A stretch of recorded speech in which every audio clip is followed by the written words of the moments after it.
Dans cette section, nous pourrons réaliser une analyse musculaire incluant les principales données neuromusculaires des tests d'EMG et tu seras guidé par Endurance tout au long du processus. Nous cliquons sur « Démarrer l'analyse » pour effectuer une analyse complète ou l'un des paramètres suivants. Le déficit d'activation. Cela se produit lorsqu'un muscle agoniste ou synergiste s'active moins que prévu. Nous pourrons indiquer quels muscles mesurés sont dans cette situation. Nous pourrons voir le graphique en microvolts ou en pourcentage. Le graphique peut être affiché de manière compacte avec tous les muscles présentés dans le même graphique ou de manière contralatérale où chaque graphique montre chaque muscle droit et gauche. LR. Un graphique montre les muscles du côté droit, un autre graphique montre ceux du côté gauche. Nous pourrons limiter la section du test que nous souhaitons visualiser en ajustant les limites sous le graphique.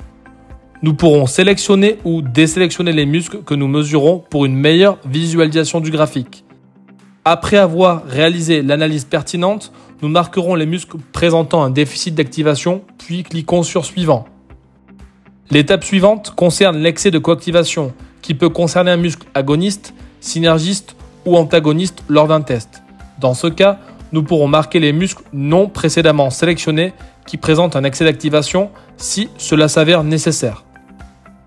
L'étape suivante concerne la symétrie.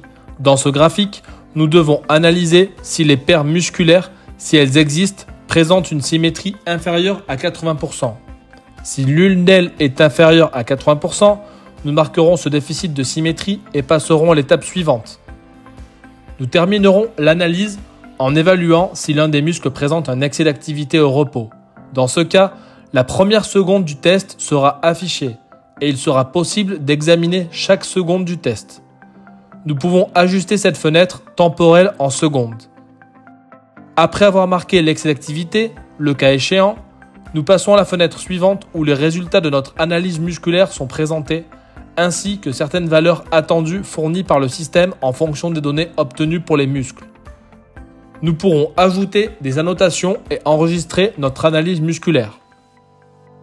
Le menu des paramètres se trouve dans le bouton en forme d'engrenage situé dans le coin supérieur droit. En cliquant dessus, différentes options s'affichent. La première option est d'éditer l'analyse musculaire. La deuxième option est de télécharger un rapport PDF avec les résultats de l'analyse.